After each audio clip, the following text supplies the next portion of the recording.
Hello everyone, welcome to H K guides. वो student जो UK से स्टडी करना चाहते हैं, तो आज हम उन स्टूडेंट्स के लिए बात करने जा रहे हैं यूके की एक ऐसी यूनिवर्सिटी के बारे में जो इंटरनेशनल स्टूडेंट को फुली फंडेड जो स्कॉलरशिप है वो प्रोवाइड कर रही है। और इसी के साथ साथ जो एप्लीकेशन है इस स्कॉलरशिप प्रोग्राम की वो एक्सेप्ट की जा रही है फ्रॉम द इंटरनेशनल स्टूडेंट्स कि वो स्कॉलरशिप प्रोग्राम के लिए अप्लाई कर सकें।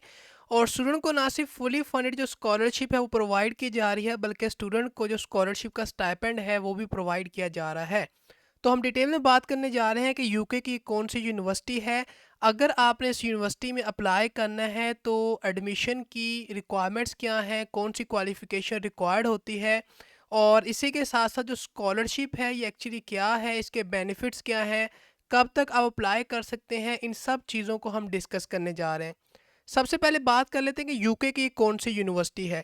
तो यूके की जिस यूनिवर्सिटी को आज हम डिस्कस करने जा रहे हैं that is Amperian college London. आपने ये करना है कि सिंपली सर्च करना है Amperian college London. So this is the one of the university जो कि लोकेटेड है यूके के अंदर, और इंटरनेशनल स्टूडेंट को जो है फुली फंडेड जो स्कॉलरशिप है वो प्रोवाइड कर रही है, और जिसकी जो एप्लीकेशंस हैं वो एक्सेप्ट की जा रही हैं। तो आपने क्या करना है कि सिंपली जो है इस एड्रेस को फॉलो करना है, and this is the place कि जहाँ पर आपको इस यूनिवर्सिटी की जो इन्फॉर्मेशन है वो मिल जाएगी। सबसे पहले बात की जाए कि आपने अपना प्रोग्राम जो है किस तरह से फाइंड करना है, तो बहुत इजी है। आप सिंपली जो है अगर जो स्टडी का सेक्शन है यहाँ पर आएँ तो यहाँ से आप अपना जो कोर्स है उसे ईजिली फाइंड कर सकते हैं। आप अपने कोर्स को easily according to your degree level find कर सकते हैं। अगर आप एक अंडर ग्रेजुएट प्रोग्राम के लिए अप्लाई करना चाहते हैं तो आप अंडर ग्रेजुएट को चूज़ करेंगे। अगर आप एक पोस्ट ग्रेजुएट टॉट प्रोग्राम के लिए अप्लाई करना चाहते हैं तो आप इसको चूज़ करेंगे। और वो स्टूडेंट जो किसी पोस्ट ग्रेजुएट डॉक्टोरल प्रोग्राम के लिए अप्लाई करना चाहते हैं तो वो इस ऑप्शन को चूज़ करेंगे। तो इस तरह से आप अपने कोर्स को ईजिली फाइंड कर सकते हैं according to your degree level, और आप अपने कोर्स को यहाँ से भी ईजिली फाइंड कर सकते हैं। तो एक सिंपल सा वे है कि आपने अपने कोर्स को किस तरह से फाइंड करना है। अगर बात की जाए उन स्टूडेंट्स की जो किसी अंडर ग्रेजुएट प्रोग्राम के अंदर अप्लाई करना चाहते हैं इस यूनिवर्सिटी के अंदर एडमिशन के लिए, तो उनकी एंट्री रिक्वायरमेंट्स क्या हैं। तो सबसे पहले अगर अंडर ग्रेजुएट प्रोग्राम स्टूडेंट्स की बात की जाए तो उनकी एंट्री रिक्वायरमेंट्स यहाँ पर क्लियरली मेंशन है कि आप जो है इस यूनिवर्सिटी के अंदर जो है एक्सेप्टेबल होंगे एडमिशन के लिए अगर आपके पास जो क्वालिफ़िकेशन है वो इक्वलेंट टू है ए लेवल। यानी अगर आपके पास जो है ये क्वालिफ़िकेशन है या इसके इक्वलेंट जो क्वालिफ़िकेशन है अगर आप उसे होल्ड करते हैं तो आप इस यूनिवर्सिटी के अंदर अंडर ग्रेजुएट प्रोग्राम के लिए एडमिशन के लिए अप्लाई कर सकते हैं। और इसी के साथ साथ जब आप अप्लाई करना चाहते हैं इस यूनिवर्सिटी के अंदर एडमिशन के लिए तो आपको इन रिक्वायरमेंट को भी मीट करना पड़ेगा। यानी आपको जो कोर्स की रिक्वायरमेंट है रिगार्डिंग कि आप कोर्स चूज़ कर रहे हैं, ना सिर्फ उसकी रिक्वायरमेंट को मीट करना पड़ेगा बल्कि आपको इंग्लिश लैंग्वेज की रिक्वायरमेंट को भी मीट करना पड़ेगा। यानी इंग्लिश लैंग्वेज प्रोफिशेंसी का जो सर्टिफिकेट है उसको आपको सबमिट करना पड़ेगा, जो भी एक्सेप्टेबल टेस्ट स्कोर है इस यूनिवर्सिटी की तरफ से। तो वो स्टूडेंट जो ट्रांसफ़र स्टूडेंट है और अप्लाई करना चाहते हैं तो उनके लिए भी यहाँ पर रिक्वायरमेंट मेंशन है कि ट्रांसफ़र स्टूडेंट भी अप्लाई कर सकते हैं, बट ट्रांसफ़र स्टूडेंट को भी रिक्वायरमेंट्स को मीट करना पड़ेगा। और आपको इस बात को इंश्योर करना पड़ेगा कि जिस प्रोग्राम में आप अप्लाई करने जा रहे हैं तो क्या आप एक ट्रांसफ़र स्टूडेंट के तौर पर उस प्रोग्राम के लिए एलिजिबल है या नहीं, तो उसकी रिक्वायरमेंट्स को भी यहाँ पर मेंशन किया गया है। तो ये तो एक्चुअली होगी कि आपके पास जो है एक एंट्री रिक्वायरमेंट्स क्या है अगर आप अप्लाई करना चाहते हैं। अगर बात की जाए कौन सी जो है मिनिमम एंट्री रिक्वायरमेंट जो है एक्सेप्टेबल है अगर हम एक अंडर ग्रेजुएट प्रोग्राम के अंदर एडमिशन के लिए अप्लाई करना चाहते हैं, तो डिफरेंट जो क्वालिफ़िकेशन है वो एक्सेप्ट की जा रही हैं इस यूनिवर्सिटी की तरफ से। तो आप अपनी क्वालिफ़िकेशन को अपने कंट्री के मुताबिक चेक कर सकते हैं। यानी यहाँ पर जो कंट्री है उनकी लिस्ट मेंशन है, और उस कंट्री के मुताबिक कौन सी क्वालिफ़िकेशन आपके पास होनी चाहिए ताकि आप एक अंडर ग्रेजुएट प्रोग्राम के अंदर अप्लाई कर सकें, उस क्वालिफ़िकेशन को यहाँ पर मेंशन किया गया है। इसी तरह फिर उस क्वालिफ़िकेशन के अंदर आपकी जो रिक्वायरमेंट है उस क्वालिफ़िकेशन की वो क्या होनी चाहिए, यानी कितनी रिक्वायरमेंट को आप होल्ड करें ताकि वो अप्लाई कर सकें, उसको यहाँ पर मेंशन किया गया है। तो अगर आप अपने कंट्री को यहाँ से चेकआउट कर सकते हैं तो आप इजीली यहाँ से रिक्वायरमेंट को देख सकते हैं। बट इन केस अगर आपका कंट्री जो है यहाँ पर नहीं है तो आप जो है जो वर्ल्ड वाइड एक क्राइटेरिया है एंट्री का, आप उसको चेक कर सकते हैं। यानी अगर आपका कंट्री यहाँ पर लिस्ट में नहीं है तो आपको क्या करना है कि सिंपली अगर आप स्क्रॉल डाउन करें तो यहाँ पर आपको वर्ल्ड वाइड जो स्टूडेंट हैं उनके लिए यानी क्वालिफ़िकेशन को मेंशन किया गया है। यानी जो स्टूडेंट इन कंट्रीज से बिलोंग नहीं करते, जिनकी लिस्ट यहाँ पर है और वो अपनी रिक्वायरमेंट को नहीं देख पा रहे, तो आपको देन इस रिक्वायरमेंट को देखना है जो कि वर्ल्ड वाइड स्टूडेंट के लिए अपार्ट फ्रॉम दीज कंट्रीज़ उन स्टूडेंट्स के लिए ये क्वालिफ़िकेशन है। तो यहाँ पर क्वालिफ़िकेशन मेंशन है और उसकी क्या रिक्वायरमेंट है उसको भी मेंशन किया गया है। आप इजीली इस तरह से अपनी एंट्री रिक्वायरमेंट को चेक कर सकते हैं अगर आप एक अंडर ग्रेजुएट प्रोग्राम के अंदर अप्लाई करना चाहते हैं। अब बात करते हैं कि अगर आप एक अंडर ग्रेजुएट प्रोग्राम के अंदर अप्लाई करना चाहते हैं, तो जैसा हमने पहले बात की थी कि जो एंट्री रिक्वायरमेंट है उसमें यह है कि ना सिर्फ आपको जो कोर्स की रिक्वायरमेंट है उसको मीट करना पड़ेगा, जिस प्रोग्राम में आप अप्लाई करना चाह रहे हैं उसकी रिक्वायरमेंट को आपको मीट करना पड़ेगा, बल्कि आपको जो इंग्लिश लैंग्वेज की रिक्वायरमेंट है उसको भी मीट करना पड़ेगा। तो जो इंग्लिश लैंग्वेज की रिक्वायरमेंट है उसकी यहाँ पर क्राइटेरिया को मेंशन किया गया है। आप जो है जो इंग्लिश लैंग्वेज की रिक्वायरमेंट है उसको मीट कर सकते हैं इनमें से अगर आप किसी एक कंडीशन को फुलफ़िल करते हैं। यानी अगर आपने जो है आपके पास जो है टेस्ट स्कोर है इंग्लिश लैंग्वेज रिक्वायरमेंट का उतना मिनिमम स्कोर जो कि एक्सेप्टेबल है, तो आप जो है इस रिक्वायरमेंट को मीट कर लेंगे। या अगर आप एक ऐसे स्टूडेंट हैं जिनको एग्जेम्प्ट किया जा रहा है इंग्लिश लैंग्वेज रिक्वायरमेंट से, तो भी आप इस रिक्वायरमेंट को जो है मीट कर लेंगे। या आपको जो है पास करना पड़ेगा जो इंपीरियल कॉलेज लंदन है इसका जो प्री सेशनल इंग्लिश प्रोग्राम है, ताकि आप इस रिक्वायरमेंट को मीट कर सकें। तो इनमें से किसी अगर एक रिक्वायरमेंट को आप मीट करेंगे तो आप इंग्लिश लैंग्वेज की रिक्वायरमेंट को जो है फुलफ़िल कर लेंगे। अब आप सोच रहे होंगे कि जो एग्ज़ैम्पशन है क्या हमें प्रोवाइड की जा सकती है? तो वो स्टूडेंट जो चाहते हैं कि उन्हें एग्ज़ैम्पशन प्रोवाइड की जाए, उनको जो है इंग्लिश लैंग्वेज का जो एग्ज़ैम्पशन का क्राइटेरिया उसको चेक करना पड़ेगा। क्योंकि सर्टेन कंट्रीज़ हैं जहाँ से जो एप्लीकेंट अगर अप्लाई करने जा रहे हैं तो उन्हीं कंट्रीज़ के जो एप्लीकेंट हैं उनको इस रिक्वायरमेंट से एग्ज़ैम्प्ट किया जा रहा है। लेकिन जो बाकी एप्लीकेंट उस कंट्री से बिलोंग नहीं करते, उनको इस रिक्वायरमेंट के लिए जो अपनी रिक्वायरमेंट है उसे फुलफ़िल करना पड़ेगा, उसे मीट करना पड़ेगा।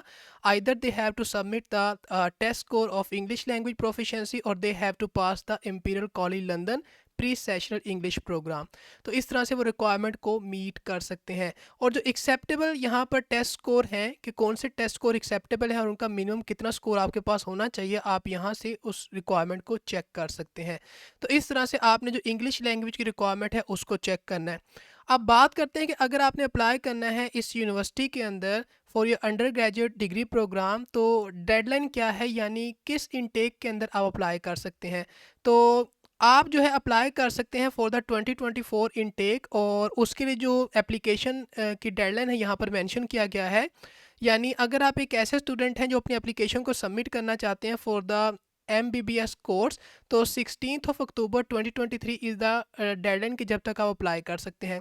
या अगर आप किसी और अंडर ग्रेजुएट कोर्सेज़ के अंदर अप्लाई करना चाहते हैं other than the MBBS medicine course, तो देन जो आपके लिए डेडलाइन है जनवरी इनटेक की, that is 31 January 2024, and then 31 March 2024 तक जो कोर्सेज़ हैं अंडर ग्रेजुएट प्रोग्राम के, उनका जो डिसीजन है उसको अनाउंस किया जाएगा रिगार्डिंग के जो स्टूडेंट हैं उनकी सिलेक्शन हुई है या नहीं, या जो स्टूडेंट हैं उनको एडमिशन के लिए एक्सेप्ट किया गया है या नहीं, तो आपको देन इन्फॉर्म किया जाएगा।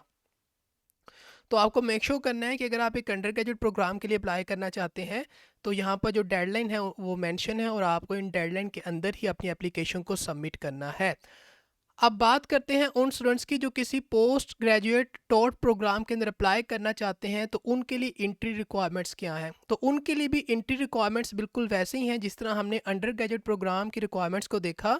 यानी आपके पास अगर आप किसी ग्रेजुएट प्रोग्राम के अंदर अप्लाई करना चाहते हैं, यानी पोस्ट ग्रेजुएट टॉट प्रोग्राम के अंदर अप्लाई करना चाहते हैं, तो जिस प्रोग्राम में आप अप्लाई करना चाहते हैं उस प्रोग्राम की रिक्वायरमेंट को आपको मीट करना होगा ताकि आप एक एलिजिबल कैंडिडेट हो सकें। और इसी के साथ साथ आपको जो इंग्लिश लैंग्वेज की रिक्वायरमेंट है उसको भी मीट करना होगा ताकि आप एक एलिजिबल कैंडिडेट हो सके।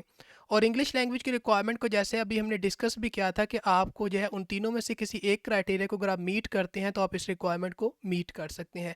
और वो स्टूडेंट जो विजिटिंग स्टूडेंट हैं, तो विजिटिंग स्टूडेंट जो हैं अगर जो है ऑलरेडी जो है एनरोल्ड हैं किसी और यूनिवर्सिटी के अंदर, या अगर जो है वो यूके के अंदर हैं या ओवरसीज़ हैं, तो वो अप्लाई कर सकते हैं एज अ विजिटिंग स्टूडेंट और उनको भी अपनी रिक्वायरमेंट को मीट करना पड़ेगा। अगर बात की जाए, अगर हम पोस्ट ग्रेजुएट टॉट प्रोग्राम में अप्लाई करना चाहते हैं तो एक्सेप्टेड क्वालिफ़िकेशन कौन सी है, तो डिफरेंट क्वालिफ़िकेशंस को एक्सेप्ट किया जा रहा है इस यूनिवर्सिटी की तरफ से इंटरनेशनल स्टूडेंट्स के लिए, ताकि वो अपने पोस्ट ग्रेजुएट टॉट प्रोग्राम के अंदर अप्लाई कर सके फॉर देयर एडमिशन। लेकिन अगर हम बात करें कि आप अपने कंट्री के मुताबिक किस तरह से जो है क्वालिफ़िकेशन को चेक कर सकते हैं, तो यहाँ पर जो है कंप्लीट लिस्ट अवेलेबल है कंट्रीज़ की जहाँ से जो एप्लीकेंट अप्लाई कर सकते हैं।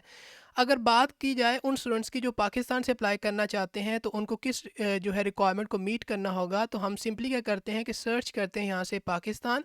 और अगर हम पाकिस्तान को चूज़ करें तो यहाँ पर क्लियरली मेंशन है कि अगर आप किसी पोस्ट ग्रेजुएट टॉट प्रोग्राम के अंदर अप्लाई करना चाहते हैं, तो आपके पास जो है 4 ईयर की जो बैचलर डिग्री है उसका होना ज़रूरी है, ताकि आप अप्लाई कर सकें किसी पोस्ट ग्रेजुएट टॉट प्रोग्राम के अंदर।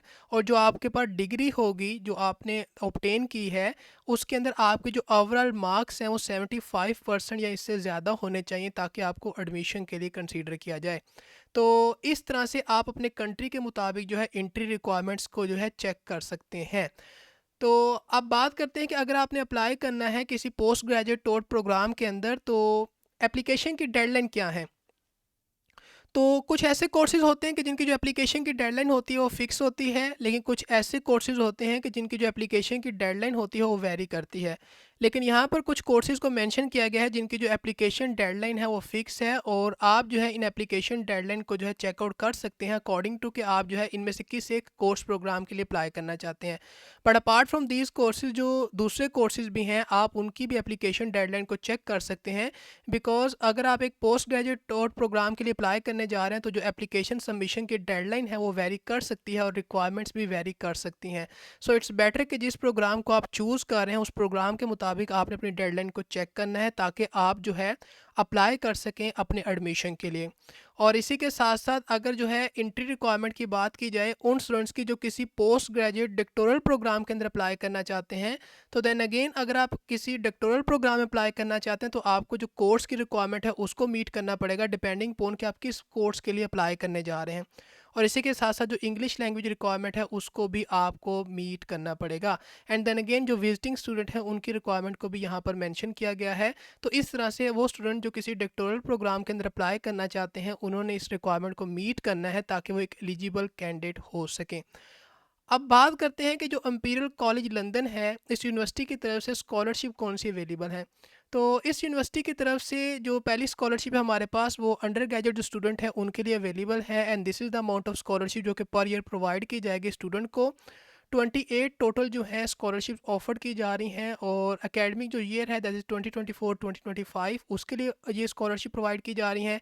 इंटरनेशनल स्टूडेंट इस स्कॉलरशिप के लिए एलिजिबल हैं, और जो स्कॉलरशिप है वो फुल टाइम जो डिग्री प्रोग्राम है उसके लिए अवेलेबल है। और इसी के साथ साथ जो एप्लीकेशन की डेडलाइन है दैट इज़ 31 मार्च 2024, यानी इस डेडलाइन तक आप अपनी एप्लीकेशन को सबमिट कर सकते हैं। और जो एप्लीकेशन है यानी जिन स्टूडेंट से एक्सेप्ट की जा रही हैं वो इन डिपार्टमेंट के स्टूडेंट होने चाहिए। यानी अगर आप इनमें से किसी एक डिपार्टमेंट के स्टूडेंट हैं तो आप एलिजिबल हैं कि आप जो है इस स्कॉलरशिप के लिए अप्लाई कर सकते हैं, बिकॉज़ ये जो स्कॉलरशिप है ये उन स्टूडेंट्स के लिए अवेलेबल है जो इन डिपार्टमेंट से बिलोंग करते हैं। एलिजिबिलिटी क्राइटेरिया की बात की जाए तो आपके पास जो है एक रेलेवेंट जो क्वालिफ़िकेशन जो डिप्लोमा है उसका होना ज़रूरी है। इसी के साथ साथ आपके पास जो मिनिमम जो आपका प्रिडिक्टेड स्कोर है 44, वो आपके पास ओवरऑल होना चाहिए, ताकि आप एक एलिजिबल कैंडिडेट हो सकें। और इसी के साथ साथ जो है अगर आप अप्लाई करने जा रहे हैं किसी अंडर ग्रेजुएट कोर्स के अंदर, तो आप एलिजिबल हैं, लेकिन अगेन जो डिपार्टमेंट है ये वाली डिपार्टमेंट होनी चाहिए जिनमें आप अप्लाई करने जा रहे हैं। तो इस तरह से आपने अपना जो एलिजिबिलिटी क्राइटेरिया है उसको चेक करना है, और मेक श्योर करना है कि आपने इसे खुद भी रीड करना है, ताकि आप इसे बेटर अंडरस्टैंड कर सकें। एप्लीकेशन प्रोसेस की बात की जाए तो किसी किस्म की सेपरेट एप्लीकेशन या फॉर्मल जो एप्लीकेशन प्रोसेस है वो इन्वॉल्व नहीं है। यानी आपको जब एडमिशन प्रोसेस के अंदर आपकी वैल्यूएशन की जाएगी, तो आपको ऑटोमेटिकली जो है स्कॉलरशिप के लिए भी वैल्यूएट किया जाएगा। तो ये सबसे पहले हमारे पास स्कॉलरशिप है जिसकी जो एप्लीकेशन डेडलाइन है वो यहाँ पर मेंशन है, यानी इस टाइम तक आप इस स्कॉलरशिप के लिए एलिजिबल हैं और अप्लाई कर सकते हैं अगर आप इस एलिजिबिलिटी क्राइटेरिया को मीट करते हैं। सेकंड स्कॉलरशिप की बात की जाए that is president PhD scholarship.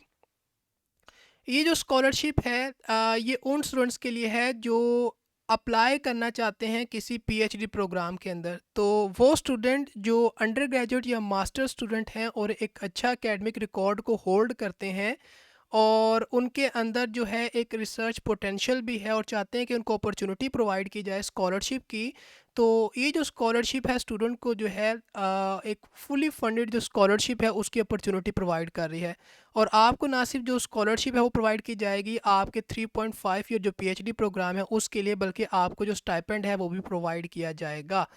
अगर बात की जाए स्कॉलरशिप के बेनिफिट की तो आपको जो है फुल जो आपकी फंडिंग है ट्यूशन फ़ी की वो प्रोवाइड की जाएगी। आपको इतनी अमाउंट का जो स्टाइपेंड है वो प्रोवाइड किया जाएगा पर एनम। इसी के साथ साथ आपको जो है जो कंज्यूमेबल फ़ंड है वो भी प्रोवाइड किया जाएगा of this amount per annum. और डिफरेंट इवेंट्स होंगे जो कि ग्रेजुएट स्कूल की तरफ से डिलीवर्ड किए जाएंगे स्टूडेंट्स के लिए।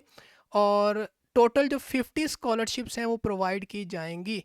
और जो स्कॉलरशिप का ड्यूरेशन होगा वो 3.5 इयर्स का होगा आपकी जो स्टडी प्रोग्राम है उसके लिए।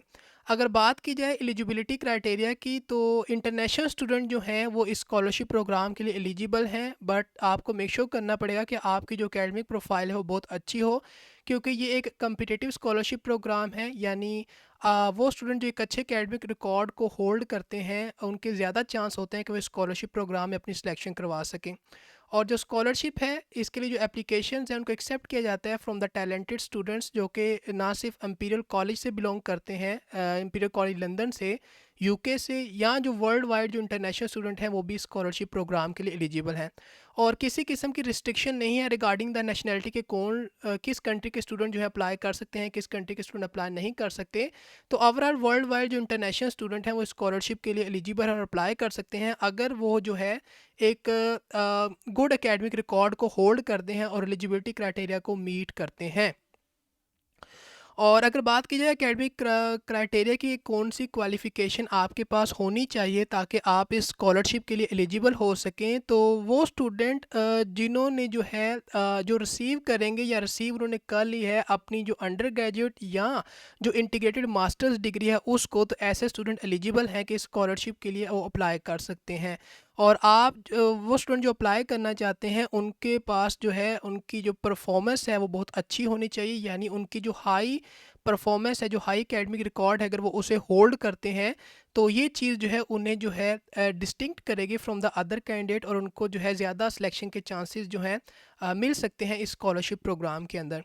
एंड अगेन यहाँ पर कुछ और भी जो है क्राइटेरिया है जिसको आप चेक कर सकते हैं। आप मेक श्योर करना है कि आप जो है इस क्राइटेरिया को भी रीड करें। अगर बात की जाए आपने अप्लाई किस तरह से करना है, तो आपका जो अप्लाई करने का प्रोसेस है वो कुछ इस तरह से है कि अप्लाई करने से पहले आपको एक सुपरवाइज़र को कांटेक्ट करना पड़ेगा अपनी जो एकेडमिक डिपार्टमेंट है उसके मुताबिक। और एकेडमिक डिपार्टमेंट ऑब्वियसली जो इंपीरियल कॉलेज लंदन है उसकी होनी चाहिए। और देन जो सुपरवाइज़र है डिपेंडिंग पोन कि आप जो है किस रिसर्च प्रोजेक्ट पे काम करना चाहते हैं, वो सुपरवाइज़र आपको अगर एक्सेप्ट करता है तो देन आपका प्रोसेस फर्दर स्टार्ट होगा। और जो सुपरवाइज़र है वो सिर्फ एक ही जो स्टूडेंट हैं, जो एक ही स्कॉलर हैं, उनको सुपरवाइज़ कर सकते हैं। यानी हर एक सुपरवाइज़र एक स्टूडेंट को सेलेक्ट कर सकता है। और अगर बात की जाए स्कॉलरशिप के एप्लीकेशन फ़ॉर्म की, तो कोई एक सेपरेट जो है स्कॉलरशिप के एप्लीकेशन फ़ॉर्म नहीं है अगर आप इस स्कॉलरशिप के लिए अप्लाई करना चाहते हैं। तो जब आप सबमिट करेंगे अपनी एप्लीकेशन को फॉर योर एडमिशन, तो वही जो आपकी एप्लीकेशन है उसकी बेसिस पर ही आपको रिकमेंड किया जाएगा इस स्कॉलरशिप के लिए भी, बेस्ड ऑन कि आप कितनी अच्छी एकेडमिक मेरिट को या पोटेंशियल को होल्ड करते हैं। और यहाँ पर कुछ इंस्ट्रक्शंस को मेंशन किया गया है। जस्ट लाइक के जो 2024-2025 एकेडमिक ईयर है उसके लिए जो डेट है इस स्कॉलरशिप्स के लिए दैट इज़ 1 अगस्त 2024, और जो लेटेस्ट स्टार्ट डेट है दैट इज़ 1 नवंबर 2024।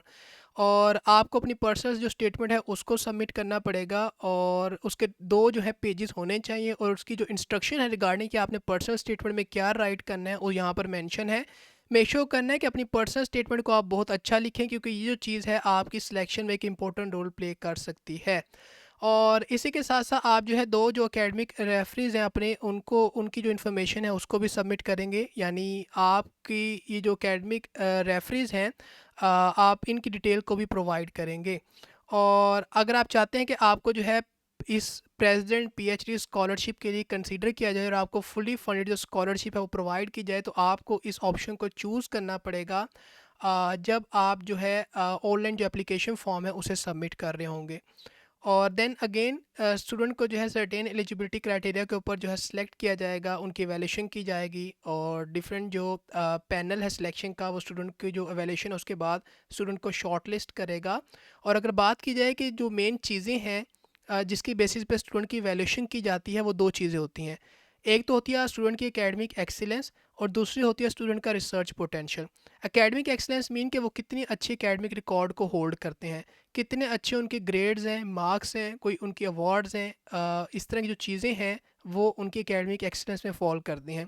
और जो सेकंड चीज़ होती है वो होती है रिसर्च पोटेंशियल, यानी आप कितना अच्छा रिसर्च वर्क को होल्ड करते हैं, आप कितना अच्छा रिसर्च में कंट्रीब्यूट कर सकते हैं, आपका रिसर्च प्लान कितना अच्छा है, आपका रिसर्च प्रोजेक्ट का आइडिया क्या है।